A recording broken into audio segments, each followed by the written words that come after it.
President Obama continues to tout a deal with Iran as a huge success. But he also faces growing backlash from critics about the deal's failure to secure the release of Americans, including a Boise pastor from captivity in Iran. Jake Melder is live in studio with the very latest. America has 4 citizens held captive in Iran. One is Boise's own, Pastor Saeed Abedini. Many analysts thought it was certain any deal with Iran would include the prisoner release. When news came down that didn't happen, the shock could be felt throughout our community. But the president says those prisoners are not forgotten. And our diplomats and our teams are working diligently to try to get them out.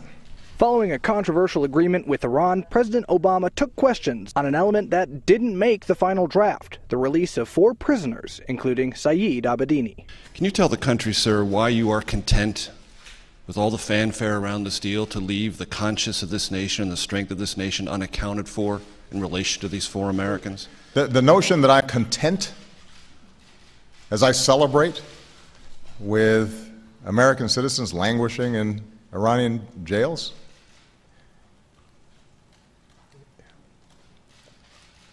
Major, that's nonsense. The president defended the negotiations, saying a hostage arrangement would have weakened America's bargaining power. Suddenly Iran realizes, you know what, maybe we can get additional concessions out of the Americans by holding these individuals. It was just a few short months ago when the president stopped in Boise that he met with Abedini's wife, Naghmeh. He told her getting Abedini back was a top priority. To know that not only he's not part of the deal, but his release has not even been secured on the sidelines, it's really hard to hear. All Naghmeh can hang on to for hope is the word of the president and Congress. But we are working every single day to try to get them out, and won't stop until they're out and rejoined with their families. So my hope is that our Congress will, as they're looking at the deal, will not forget about Saeed and the other Americans. The agreement with Iran will go before Congress for approval, even if lawmakers vote to reject that measure. The president can veto it, which he has said he'll do.